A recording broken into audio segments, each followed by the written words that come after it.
Hello friends, हम लोग पढ़ रहे थे फिजिकल वर्ल्ड एंड मेजरमेंट यानी कि भौतिक राशि और इसके मापन।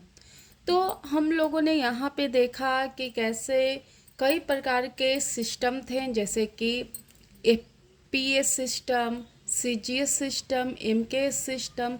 तो इन तीनों सिस्टम से कई तरीके से प्रॉब्लम देखने को मिल रहे थे, यानी कि किसी देश में कुछ माप हो रहा है तो किसी देश में कुछ माप हो रहा है।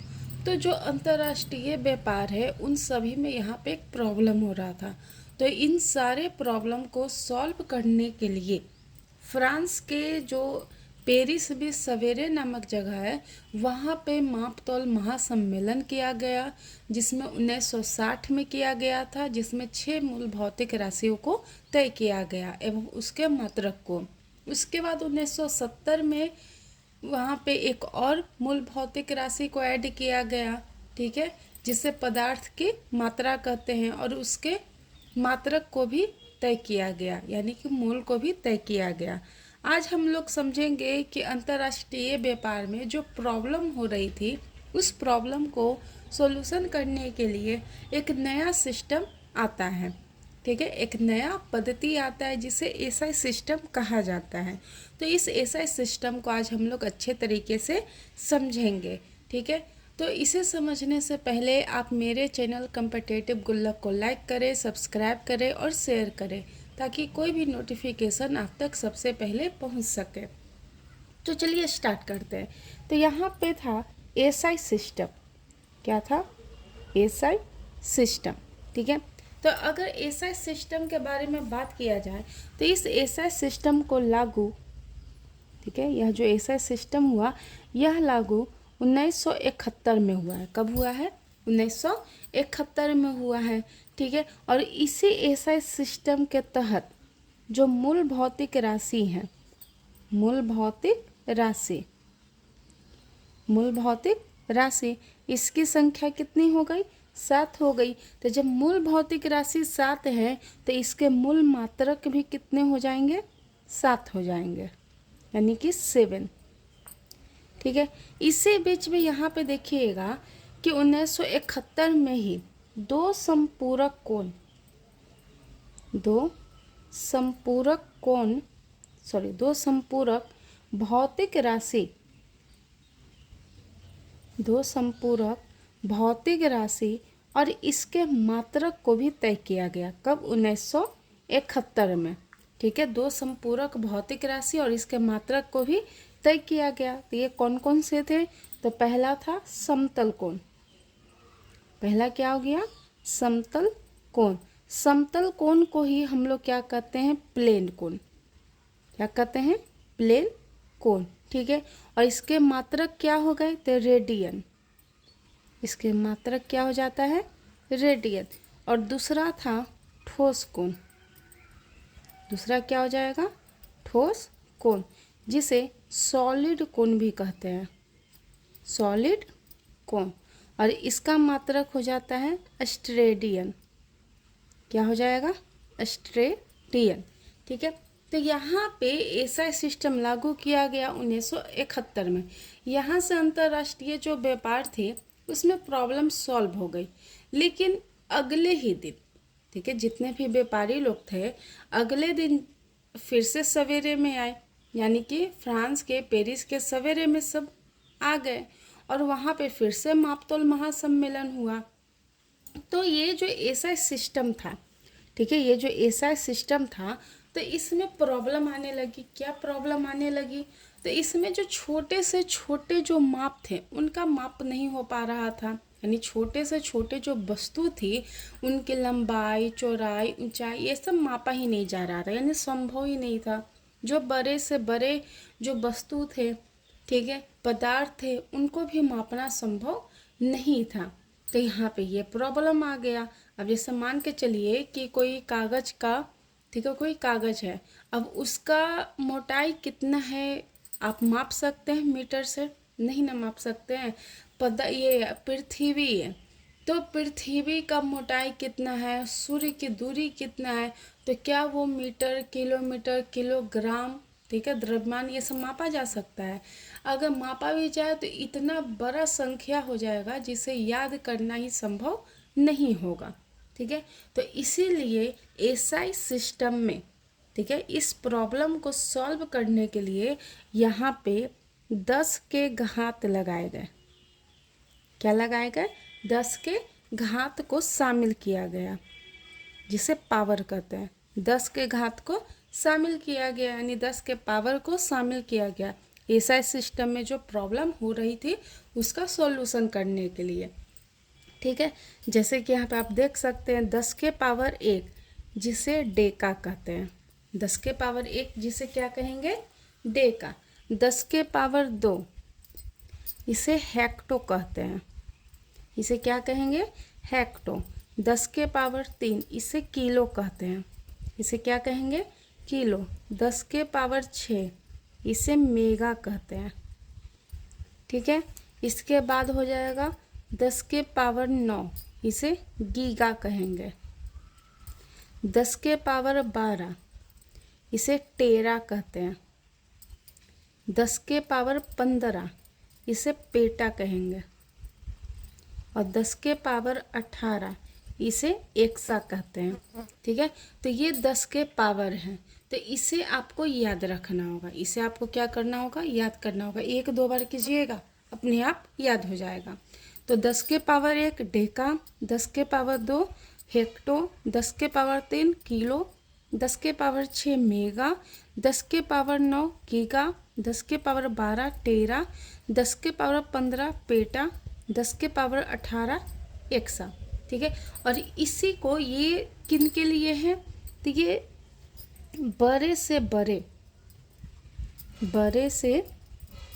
बड़े जो पदार्थ हैं, ठीक है, तो उनके माप तौल के लिए इसका उपयोग किया जाता है। तो चलिए इसका सॉल्यूशन हो गया। लेकिन छोटे से छोटे जो वस्तु हैं उनकी माप तौल कैसे किया जाए? तो उनके लिए भी 10 के पावर लगाया गया, यानी 10 के घात का ही इस्तेमाल किया गया है। ठीक है, जैसे यहाँ पे आप देख सकते हैं कि 10 के पावर -1, ठीक है, जिसे डेकी कहेंगे। क्या कहेंगे? डेकी। 10 के पावर -2 जिसे सेंटी कहते हैं। ठीक है, 10 के पावर -3 जिसे मिली कहेंगे। इसे क्या कहते हैं? मिली। 10 के पावर -6 जिसे माइक्रो कहेंगे। ठीक है, 10 के पावर -9 जिसे नैनो कहते हैं। क्या कहते हैं? नैनो। 10 के पावर -12 जिसे पीको कहेंगे। 10 के पावर -15 जिसे फेम्टो कहते हैं। क्या कहते हैं? फेम्टो। और 10 के पावर -18 इसे क्या कहते हैं? एटो कहते हैं। ठीक है, तो यहाँ पे ये किसके लिए? तो ये छोटे से छोटे जो वस्तु होते हैं उनके माप तौल के लिए इनका उपयोग किया जाता है। ठीक है, जो छोटे से छोटे वस्तु हैं, छोटे से छोटे जो वस्तु हैं उनके माप तौल के लिए ये उपयोग होगा। जो बड़े से बड़े वस्तु उनके माप तौल के लिए ये उपयोग होता है। ठीक है, कोई दिक्कत यहाँ तक नहीं है ना? चलिए आगे बढ़ते हैं। इसके बाद अगला टॉपिक है डायमेंशन। क्या हो गया? डायमेंशन। डायमेंशन को बीमा कहते हैं। डायमेंशन को क्या कहते हैं? बीमा। तो बीमा आप किसका निकालिएगा? तो व्युत्पन्न भौतिक राशि का। किसका निकलेगा? व्युत्पन्न भौतिक राशि का। ठीक है, क्योंकि मूलभूत ये जो मूल भौतिक राशि हैं, मूल भौतिक राशि, इनका तो बीमा है। ठीक है, तो व्युत्पन्न भौतिक राशि का हम लोग क्या निकालते हैं? यहाँ पे बीमा निकालते हैं। तो कहा जाता है कि व्युत्पन्न मात्रक, यहाँ पे मैं डिफिनेशन लिख देती हूँ। व्युत्पन्न मात्रक को प्राप्त करने के लिए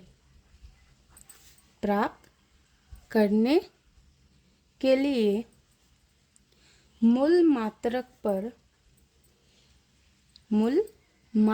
पर जो घात, जिसे पावर कहते हैं, ठीक है, जो घात लगाना पड़ता है जो घात लगाना पड़ता है उसी घात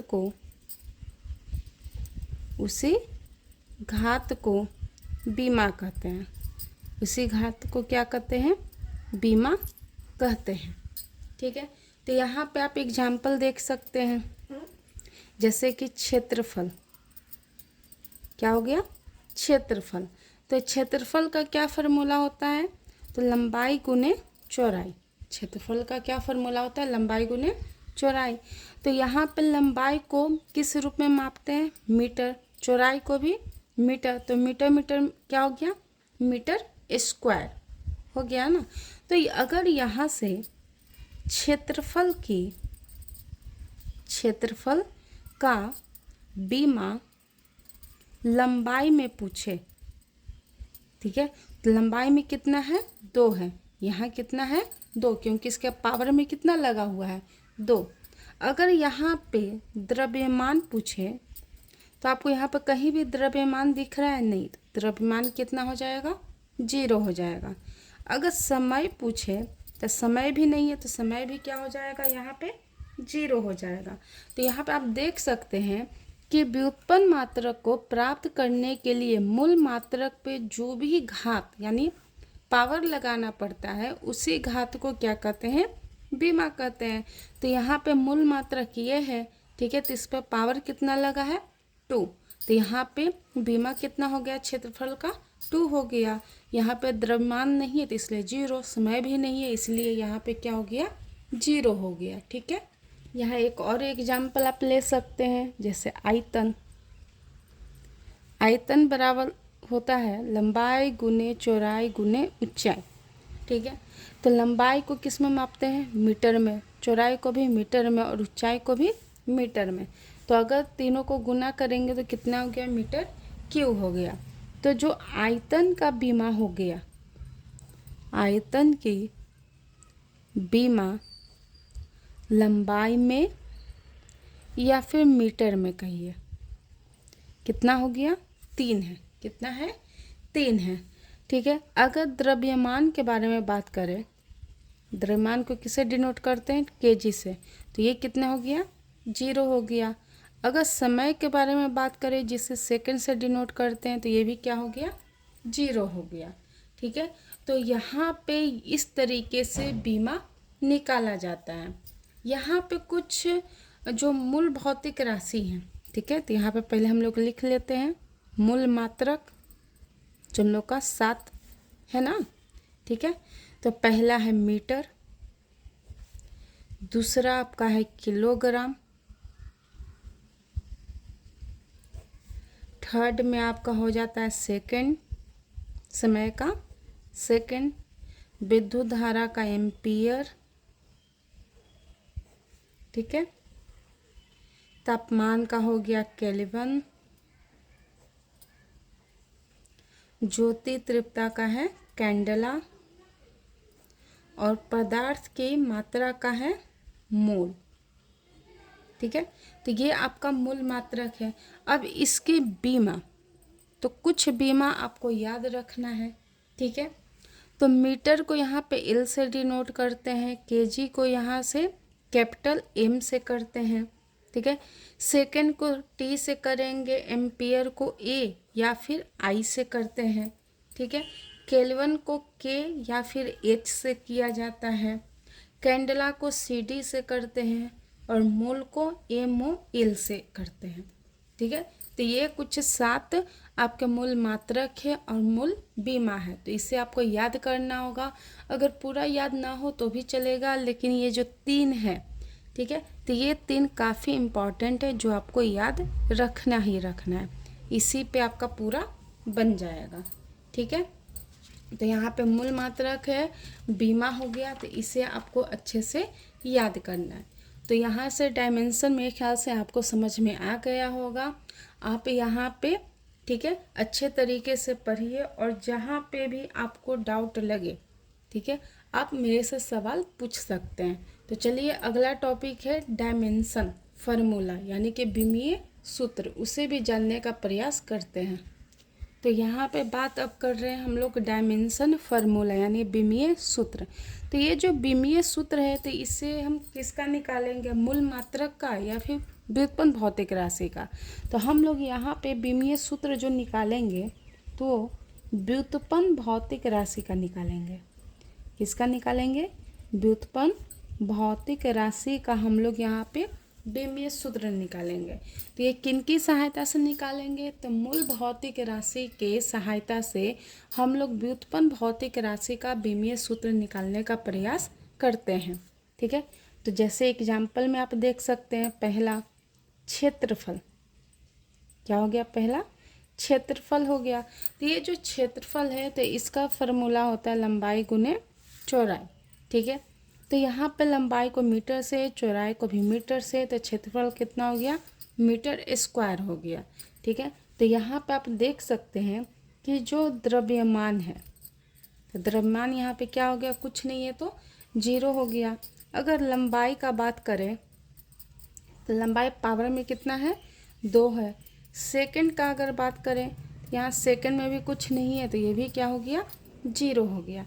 तो इसका जो विमीय सूत्र बनेगा, ठीक है, तो विमीय सूत्र क्या बनेगा, तो m0, क्योंकि द्रव्यमान के पावर में कुछ नहीं है, फिर l यानी लंबाई, लंबाई आपका कितना हो गया, 2, तो यहाँ 2 लिख दिए।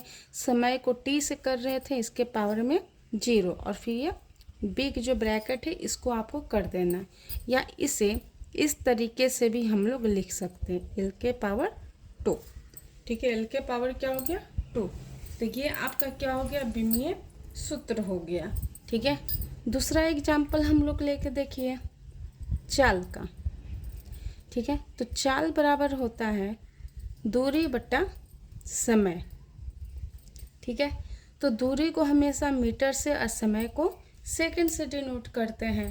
तो इसका क्या हो जाएगा, तो यहाँ पे आप इसको ऐसे लिख सकते हैं ना, मीटर पर सेकंड, ये पावर में 1 ऊपर जाएगा तो ये माइनस में हो गया। ठीक है, या फिर इसी को मीटर पर सेकंड ऐसे भी लिख सकते हैं ना। अब चलिए इसका विमीय सूत्र बनाने का प्रयास करते हैं। ठीक है, तो इसका विमीय सूत्र कैसे बनेगा, तो लंबाई अगर देखें तो यहाँ पर लंबाई है कहीं भी, ठीक है, तो लंबाई मीटर, तो मीटर के पावर में क्या है, कुछ नहीं है तो 1 छिपा हुआ है, तो 1 हो गया। द्रव्यमान, द्रव्यमान तो यहाँ पे है ही नहीं, तो द्रव्यमान कितना हो गया, 0। सेकंड यानी समय, समय आपका कितना हो गया, -1 हो गया। ठीक है, अब इसका फॉर्मूला क्या बन गया, तो m, ठीक है, तो आपका हो गया m के पावर कितना, 0, l कितना हो गया, 1, ठीक है, और t कितना हो गया, -1। ठीक है, या फिर इसी को आप इस तरीके से भी लिख सकते हैं, m0 l t -1। ठीक है, तो ये आपका क्या हो गया, विमीय सूत्र हो गया। इस तरीके से हम लोग क्या निकालते हैं, विमीय सूत्र निकालते हैं। ठीक है, तीसरा आपका एग्जाम्पल है त्वरण। तीसरा आपका एग्जाम्पल क्या हो गया, त्वरण हो गया। ठीक है, तो यहाँ पे त्वरण का अगर देखें तो त्वरण का फॉर्मूला होता है मीटर पर सेकंड स्क्वायर या मीटर पर सेकंड स्क्वायर। ठीक है, मैं यहाँ हिंदी में कर देती हूँ और ठीक है, तो यहाँ पे आप देख सकते हैं कि ये जो मीटर है, ठीक है, तो मीटर को किस में लिखते हैं, एल में लिखते हैं, समय को किस में लिखते हैं, टी में लिखते हैं, पावर में कितना है, -2 है। इस तरीके से इसका भी ये फार्मूला हो गया। या फिर यहाँ जो आपका द्रव्यमान है वो नहीं है तो इसके पावर में क्या किया, 0। मीटर को एल में लिखे तो इसके पावर में क्या बचा हुआ है, 1, तो 1 लिख दिए। समय है तो यहाँ समय को टी लिखें, और ये क्या है, नीचे है तो ऊपर जाएगा तो -2 हो गया। ठीक है, इसका बिग ब्रैकेट में इसको क्या कर देंगे, बंद कर देंगे। तो इस तरीके से हम लोग विमीय सूत्र निकालते हैं। ठीक है, बहुत ही आसान है, थोड़ा सा फार्मूला ये सब याद रखिएगा, तुरंत बन जाएगा। इसके बाद एक क्वेश्चन हमेशा आता है कि विमीय सूत्र और विमीय समीकरण। विमीय समीकरण, ठीक है। इन तीनों में क्या अंतर है? बीमा, विमीय सूत्र और विमीय समीकरण, इसमें क्या अंतर है? तो बीमा कहने का मतलब होता है कि जो घात लगाते हैं, ठीक है, यानी जो पावर हम लोग लगा रहे हैं उसे क्या कहते हैं? बीमा कहते हैं, ठीक है। जैसे कि मान के चलिए ये जो त्वरण है, ठीक है, तो ये जो त्वरण के ऊपर जो घात लगा हुआ है, ये सब जो घात लगा हुआ है, पावर लगा हुआ है, ये आपका बीमा हो गया, ठीक है। बीमीय सूत्र कहने का मतलब है कि ये जो इस तरीके से फॉर्मूला अंदर लिखे हैं, ठीक है, ये आपका बीमीय सूत्र हो गया। और बीमीय समीकरण कहने का मतलब त्वरण इक्वल टू, जब ऐसे लिखते हैं तो ये आपका क्या हो गया? बीमीय समीकरण, ठीक है। ये पूरा बॉक्स को क्या कहते हैं? विमीय समीकरण कहते हैं। तो मेरे ख्याल से आप लोगों को ये टॉपिक अच्छे से समझ में आ गया होगा। अगर कहीं भी डाउट हो तो आप कमेंट करें, ठीक है। और अगले लेक्चर में हम लोग जानेंगे मोशन, लॉ ऑफ मोशन, यानी कि गति और गति के नियम को समझने का प्रयास करेंगे। तो मेरे चैनल को ज़्यादा से ज़्यादा आप लोग सब्सक्राइब करें, ठीक है।